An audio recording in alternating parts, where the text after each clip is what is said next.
Hey guys, I'm Jordan and you're watching Fixbook. But 10 seconds before we get started, I made this video to help you, so please help me if it helps you. It only takes a second or two. It's a great help if you subscribe, like, and or leave a comment down below. That's it. Let's get started. So today I'm going to be showing you how to replace your IAC or idle air control valve on your 92 through 2000 Honda Civic. Okay guys, so we have two kinds of idle air control valves. There's one with a black plastic casing, which you can see right here. And there's basically two bolts on this one, and they look like 12mm bolts. Correct me if I'm wrong and I'll put an annotation up. And so you take those two out, and then right down here below, I can't get a good angle on it, but if you can see my finger moving there, there's the two coolant hoses that you've got to remove. So you take those two bolts out and the two hoses off, and then you can replace that idle air control valve. Now there's also another style which has a gray plastic casing, which I'm going to take you inside my house to show you how to remove that kind. It's a little bit harder to get to. Also guys, one more thing I want to show you here. Kind of try and zoom in there for you. There's an electrical connector you've got to unplug here, and for this black style, and you just squeeze here towards the end, towards the wire, and then you'll pull and you'll get this electrical connector to come out. So once you get the bolts out and the coolant hoses off and this electrical connector out, then you will be able to put in your new idle air control valve. Okay guys, so here we are and we're in my living room, and as you can see I have a random engine laying around. So but I brought you here because I got this intake just kind of sitting around here, and it uses the gray style. So let me get a good shot on here. So first we're going to identify where the idle air control valve is located, and if you have the gray style, it's going to be a little bit more fun because it's going to be here on the back side.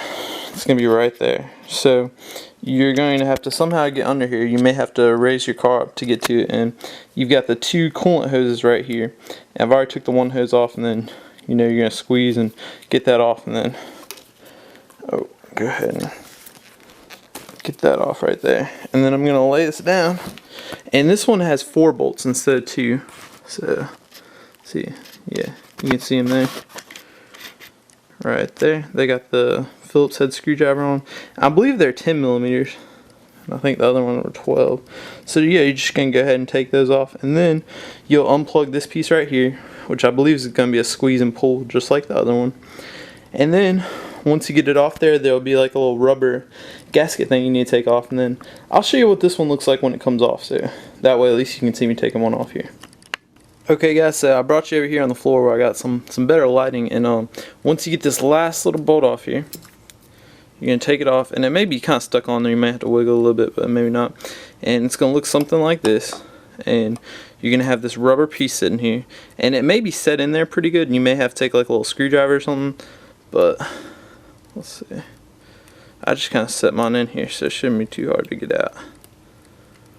So you're just going to take it out like that, and then when you get your new one, you'll put your new little gasket sealer type thing in there, and then you'll just go ahead and put the new one back on, and you'll just set it down, put your bolts back on, make sure it's good and tight, and that's pretty much all you gotta do, guys.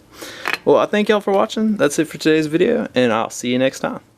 Well guys, unfortunately that's all the time I have for today. I hope you guys enjoyed this video just as much as I did making it, and fortunately you can catch me again right here on Fixbook tomorrow on my next video.